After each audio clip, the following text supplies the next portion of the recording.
Hello friends, ಎಲ್ಲರಿಗೂ ನಮಸ್ಕಾರ. ಶ್ರೀಕೃಷ್ಣ ಕ್ರಿಯೇಷನ್ಸ್ಗೆ ನಿಮ್ಮೆಲ್ಲರಿಗೂ ಸ್ವಾಗತ. ಇವತ್ತಿನ ಈ ವಿಡಿಯೋದಲ್ಲಿ ವರಮಹಾಲಕ್ಷ್ಮೀ ದೇವಿಗೆ ಕೆಂಪಾರತಿಯನ್ನು ಯಾವ ರೀತಿ ಮಾಡಬೇಕು, ಅಂದರೆ ದೃಷ್ಟಿ ಆರತಿಯನ್ನು ಯಾವ ರೀತಿ ಮಾಡಬೇಕು, ಜೊತೆಗೆ ವರಮಹಾಲಕ್ಷ್ಮಿ ಕಳಸವನ್ನು ಯಾವ ರೀತಿ ವಿಸರ್ಜನೆ ಮಾಡಬೇಕು ಅನ್ನೋದೆಲ್ಲದನ್ನು ಕೂಡ ಇವತ್ತಿನ ಈ ವಿಡಿಯೋದಲ್ಲಿ ನಿಮ್ಮೆಲ್ಲರಿಗೂ ತಿಳಿಸ್ಕೊಡ್ತಾ ಇದ್ದೀನಿ. ಹಾಗಾದರೆ ಇನ್ನಾಗ್ತಡ ಬನ್ನಿ ವಿಡಿಯೋನ ಶುರು ಮಾಡೋಣ. ವರಮಹಾಲಕ್ಷ್ಮಿ ಹಬ್ಬವನ್ನು ನಾವು ಎಷ್ಟು ಶ್ರದ್ಧಾ ಭಕ್ತಿಯಿಂದ ಮಾಡ್ತೀವೋ, ಕಳಸ ಸ್ಥಾಪನೆಯಿಂದ ಪೂಜೆಯಿಂದ ಹಿಡಿದು ಅದೇ ರೀತಿ ವಿಸರ್ಜನೆ ಮಾಡೋದು ಕೂಡ ಬಹಳನೇ ಮುಖ್ಯ ಆಗುತ್ತೆ. ಇನ್ನು ಲಕ್ಷ್ಮೀ ದೇವಿಯ ಕಳಸವನ್ನು ವಿಸರ್ಜನೆ ಮಾಡೋದಕ್ಕಿಂತ ಮುಂಚೆ ಲಕ್ಷ್ಮಿಗೆ ದೃಷ್ಟಿಯ ಆರತಿಯನ್ನು ಮಾಡಬೇಕು, ಅಂದರೆ ಕೆಂಪಾರತಿಯನ್ನು ಮಾಡಬೇಕಾಗತ್ತೆ. ತುಂಬ ಜನ ಕೆಂಪಾರತಿಯನ್ನು ಯಾವ ರೀತಿ ಮಾಡೋದು, ಹಾಗೆ ಅದನ್ನು ಎಲ್ಲೇ ಹಾಕಬೇಕು ಅಂತ ಕೇಳ್ತಾ ಇರ್ತಾರೆ. ಹಾಗಾಗಿ ಮೊದಲು ಕೆಂಪಾರತಿಯನ್ನು ಯಾವ ರೀತಿ ಮಾಡಬೇಕು, ಆ ನೀರನ್ನು ಎಲ್ಲಿ ಹಾಕಬೇಕು ಅಂತ ತಿಳಿಸ್ಕೊಡ್ತೀನಿ. ಅನಂತರ ಕಳಸ ವಿಸರ್ಜನೆಯನ್ನು ಯಾವ ರೀತಿ ಮಾಡಬೇಕು ಅಂತ ತಿಳ್ಕೊಳ್ಳೋಣ. ನಾವಿಲ್ಲಿ ಲಕ್ಷ್ಮೀ ದೇವಿಗೆ ಕೆಂಪಾರತಿಯನ್ನು ಮಾಡೋದಕ್ಕೆ ಒಂದು ಬೆಳ್ಳಿ ತಟ್ಟೆಯನ್ನು ತೊಗೊಂಡಿದ್ದೀನಿ. ಅದರೊಳಗಡೆ ಸ್ವಲ್ಪ ನೀರನ್ನು ಹಾಕಿ, ಅನಂತರ ಸ್ವಲ್ಪ ಅರಿಶಿನ ಹಾಗೆ ಸ್ವಲ್ಪ ಕುಂಕುಮವನ್ನು ಹಾಕಿ ಕೆಂಪು ನೀರನ್ನು ತಯಾರು ಮಾಡ್ಕೋಬೇಕು. ಇಲ್ಲಿ ಮನುಷ್ಯರಿಗೆ ನಾವು ಆರತಿ ಮಾಡೋದಾದರೆ ಅರಿಶಿನದ ಜೊತೆ ಸುಣ್ಣವನ್ನು ಬೆರೆಸಿ ಆರತಿ ಮಾಡ್ತೀವಿ. ಆದರೆ ಇಲ್ಲಿ ದೇವರಿಗೆ ಮಾಡ್ತಾ ಇರೋದ್ರಿಂದ ಅರಿಶಿನದ ಜೊತೆ ಕುಂಕುಮವನ್ನು ಬೆರೆಸ್ತಾ ಇದ್ದೀವಿ. ಒಳ್ಳೆ ಬಣ್ಣ ಇರುವಂತಹ ಕುಂಕುಮವನ್ನು ತಗೊಂಡು ಆನಂತರ ನೀವು ನೀರಿಗೆ ಮಿಕ್ಸ್ ಮಾಡಿ, ಯಾಕಂದರೆ ಬಣ್ಣ ಪೂರ್ತಿಯಾಗಿ ಕೆಂಪು ಕಲರ್ಗೆ ತಿರುಗಿರಬೇಕಾಗತ್ತೆ. ಈ ರೀತಿ ತಯಾರಾಗಿರುವಂತಹ ಕೆಂಪು ನೀರಿಗೆ ನಾವು 2 ದೀಪಗಳನ್ನು ಇಟ್ಕೋಬೇಕು. ಬೆಳ್ಳಿದೆ ಇಟ್ಕೋತಾ ಇದ್ದೀನಿ. ನೀವು ಬೆಳ್ಳಿದೆ ತಟ್ಟೆ, ಬೆಳ್ಳಿದೆ ದೀಪಗಳನ್ನ ತಗೋಬೇಕು ಅಂತ ಏನೂ ಇಲ್ಲ. ಹಿತ್ತಾಳೆ, ತಾಮ್ರದ್ದು ಕೂಡ ನೀವು ಬಳಸ್ಬೋದು, ತಟ್ಟೆ ಆಗಲಿ ದೀಪನಾಗಲಿ. ಅನಂತರ ದೀಪಗಳಿಗೆ 2 ತುಪ್ಪದ ಬತ್ತಿಗಳನ್ನು ಹಾಕೋತಾ ಇದ್ದೀನಿ. ಆರತಿ ಮಾಡುವಾಗ ಆದಷ್ಟು ಎಣ್ಣೆ ಬತ್ತಿಯನ್ನು ಮಾಡಿ ಹಚ್ಚೋದಕ್ಕಿಂತ ತುಪ್ಪದ ಬತ್ತಿ ಹಾಕಿ ಆರತಿ ಮಾಡಿದ್ರೆ ಶ್ರೇಷ್ಠ ಅಂತ ಹೇಳ್ತಾರೆ.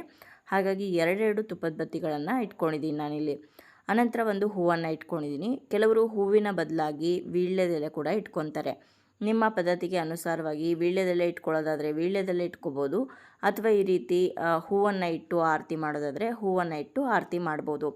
ಈ ರೀತಿ ಆರತಿ ತಟ್ಟೆ ರೆಡಿ ಆದ ನಂತರ 2 ಕೈಯಲ್ಲಿ ಆರತಿ ತಟ್ಟೆಯನ್ನು ಇಟ್ಕೊಂಡು 3 ಸಲ ದೇವರಿಗೆ ಆರತಿಯನ್ನು ಮಾಡಬೇಕು. ಕ್ಲಾಕ್ ವೈಸ್, ಅಂದರೆ ಬಲಭಾಗಕ್ಕೆ 3 ಸಲ ಆರತಿಯನ್ನು ಮಾಡಬೇಕಾಗತ್ತೆ. ಈ ರೀತಿ ಆರತಿಯನ್ನು ಮಾಡಿ ಮೇಲಿಂದ ಕೆಳಗಡೆಗೆ 3 ಸಲ ನೀವಾಳಿಸ್ಬೇಕು. ದೃಷ್ಟಿಯನ್ನು ನಿವಾಳಿಸ್ತೀವಲ್ವ ನಾವು, ಅದೇ ರೀತಿ ಮೇಲಿಂದ ಕೆಳಗಡೆಗೆ ನೀವಾಳಿಸಿ ಅನಂತರ ನೀವು ದೀಪವನ್ನು ಏನೋ ಆರಿಸೋದಕ್ಕೆ ಹೋಗಬೇಡಿ. ಹೂವನ್ನು ಆ ಕೆಂಪು ನೀರಿನಲ್ಲಿ ಹದ್ದುಕೊಂಡು ಕಳಸಕ್ಕೆ ಹಾಗೆ ಫೋಟೋಗೆ ನೀವು ವಿಗ್ರಹ ಇಟ್ಟು ಅರ್ಚನೆ ಮಾಡಿದರೆ ಅದಕ್ಕೆಲ್ಲದಕ್ಕೂ ಕೂಡ ಪ್ರೋಕ್ಷಣೆಯನ್ನು ಮಾಡ್ಕೊಳ್ಳಿ. ಹಾಗೂ ನಿಮಗೆ ಲಕ್ಷ್ಮಿಗೆ ದೃಷ್ಟಿ ಬೊಟ್ಟನ್ನು ಇಡಬೇಕು ಅಂತಂದರೆ ಆ ಉರಿತಾ ಇರೋವಂಥ ತುಪ್ಪದ ಬತ್ತಿಗೆ ಸ್ವಲ್ಪ ನೀರಿನಲ್ಲಿ ಕೈ ಎದ್ಕೊಂಡು ನೀವು ಒಂದು ಸಲ ಮುಟ್ಟಿದ್ರೆ ಅದು ಚುರ್ರನತ್ತೆ. ಆ ಕಪ್ಪು ಮಸಿ ಏನಿರುತ್ತೆ ಅದನ್ನು ಲಕ್ಷ್ಮೀ ದೇವಿಯ ಎಡ ಹುಬ್ಬಿಗೆ ಇಡಬೇಕಾಗತ್ತೆ. ನಾನು ಮೊದಲೇ ಹೇಳಿದ್ನಲ್ಲ, ಗಣಪತಿ ವಿಗ್ರಹ ಇಟ್ಟು ಅರ್ಚನೆ ಮಾಡಿರ್ತೀವಿ, ಪೂಜೆ ಮಾಡಿರ್ತೀವಿ, ಲಕ್ಷ್ಮೀ ವಿಗ್ರಹ ಇಟ್ಟು ಪೂಜೆ ಮಾಡಿರ್ತೀವಿ. ಅದೆಲ್ಲದಕ್ಕೂ ಕೂಡ ಆರತಿ ಮಾಡಿ ಈ ರೀತಿ ಒಂದು ಹೂವನ್ನು ಹದ್ಕೊಂಡು ಪ್ರೋಕ್ಷಣೆಯನ್ನು ಮಾಡಬೇಕು. ದೃಷ್ಟಿ ಆರತಿ ಮಾಡಿದ್ದು ಹಾಗೆ ದೃಷ್ಟಿ ಬೊಟ್ಟನ್ನು ಇಟ್ಟಿದ್ದು ಕೂಡ ಮುಗಿಯುತ್ತೆ. ಈ ರೀತಿ ದೃಷ್ಟಿ ಆರತಿಯನ್ನು ಮಾಡುವಾಗ ಹಾಡನ್ನು ಹೇಳ್ಕೊಂಡು ದೃಷ್ಟಿ ಆರತಿ ಮಾಡಿ ಸ್ವಲ್ಪ ಹೊತ್ತು ದೇವ್ರ ಮುಂದೆ ಪ್ರಶಾಂತವಾಗಿ ಕೂತ್ಕೊಂಡು ನಿಮ್ಮ ಮನಸ್ಸಿನಲ್ಲಿ ಏನೇನಿದೆಯೋ ಅದನ್ನೆಲ್ಲವೂ ಕೂಡ ಲಕ್ಷ್ಮಿ ಹತ್ರ ಹೇಳ್ಕೊಳ್ಳಿ. ಅನಂತರ ನೀವು ವಿಸರ್ಜನೆಯನ್ನು ಮಾಡ್ಬೋದು. ವಿಸರ್ಜನೆಗೆ ಯಾವಾಗ ನೀವು ಮಾಡಲಿ, ಬೆಳಗ್ಗೆ ಮಾಡಲಿ ಸಾಯಂಕಾಲ ಮಾಡಲಿ, ನೀವು ಕೆಂಪಾರತಿಯನ್ನು ಮಾಡಿ ಅನಂತರನೇ ವಿಸರ್ಜನೆ ಮಾಡಬೇಕು. ನೋಡಿ, ಈ ರೀತಿ ಲಕ್ಷ್ಮೀ ಕಳಸವನ್ನು 2 ಕೈಯಲ್ಲಿ ಹಿಡ್ಕೊಂಡು ಬಲಭಾಗಕ್ಕೆ 3 ಸಲ ಅಲುಗಾಡಿಸ್ಬೇಕಾಗತ್ತೆ. ಈ ರೀತಿ ಮಾಡಿದ್ರೆ ದೇವಿಯ ಕಳಸ ವಿಸರ್ಜನೆ ಆದಂಗೆ ಆಗುತ್ತೆ. ಅನಂತರ ವಿಗ್ರಹದ ಇಟ್ಟಿರುವಂಥ ತಟ್ಟೆಯನ್ನು ಕೂಡ 3 ಸಲ ಈ ರೀತಿ ಬಲಭಾಗಕ್ಕೆ ಅಲುಗಾಡಿಸ್ಬೇಕು.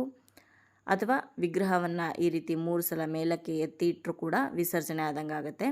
ಹಾಗೆ ಕಳಸದ ಕಾಯಿ ಮತ್ತು ಮುಖವಾಡವನ್ನು ಕೂಡ 3 ಸಲ ಮೇಲಕ್ಕೆ ಎತ್ತಿಡ್ಬೋದು.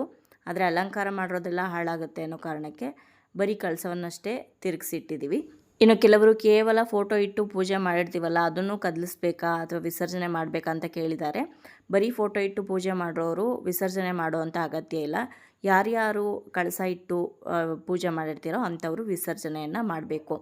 ಇನ್ನು ವಿಸರ್ಜನೆ ಮಾಡೋದಕ್ಕೆ ಯಾವ ದಿನ ಸೂಕ್ತ, ಯಾವ ಸಮಯದಲ್ಲಿ ನಾವು ವಿಸರ್ಜನೆ ಮಾಡಬೇಕು, ಹಾಗೆ ವಿಸರ್ಜನೆ ಆದ ನಂತರ ಕಳಸದಲ್ಲಿರುವಂತಹ ವಸ್ತುಗಳನ್ನೆಲ್ಲ ಏನು ಮಾಡಬೇಕು, ಎಲ್ಲಿಗೆ ಹಾಕಬೇಕು ಅನ್ನೋದನ್ನು ಮುಂಬರುವಂಥ ವಿಡಿಯೋದಲ್ಲಿ ತಿಳಿಸ್ಕೊಡ್ತೀನಿ. ಯಾವ ಸಮಯದಲ್ಲಿ ಮಾಡಬೇಕು ಅನ್ನೋದೆಲ್ಲದನ್ನು ಕೂಡ. ಯಾಕಂದರೆ ಕೆಲವರು ಶುಕ್ರವಾರದ ದಿವಸನೇ ಮಾಡ್ತಾರೆ ವಿಸರ್ಜನೆಯನ್ನು, ಇನ್ನು ಕೆಲವರು ಶನಿವಾರದ ದಿವಸ ಮಾಡ್ತಾರೆ, ಕೆಲವರು 3 ದಿವಸ ಇಟ್ಕೊಂಡು ಭಾನುವಾರದ ದಿವಸ ಮಾಡ್ತಾರೆ, ಇನ್ನು ಕೆಲವರು 5 ದಿವಸ ಇಟ್ಕೊತಾರೆ. ಹಾಗಾಗಿ ಯಾವ್ಯಾವ ದಿನ ಮಾಡಿದ್ರೆ ಯಾವ್ಯಾವ ಸಮಯದಲ್ಲಿ ನೀವು ವಿಸರ್ಜನೆ ಮಾಡಬೇಕು ಅಂತ ಮುಂಬರುವಂಥ ವಿಡಿಯೋಗಳಲ್ಲಿ ತಿಳ್ಕೊಳ್ಳೋಣ. ಇವತ್ತಿನ ಈ ವಿಡಿಯೋ ನಿಮ್ಮೆಲ್ಲರಿಗೂ ಇಷ್ಟ ಆಗಿದೆ, ಹಾಗೆ ಉಪಯೋಗ ಆಗಿದೆ ಅಂತ ಭಾವಿಸ್ತೀನಿ.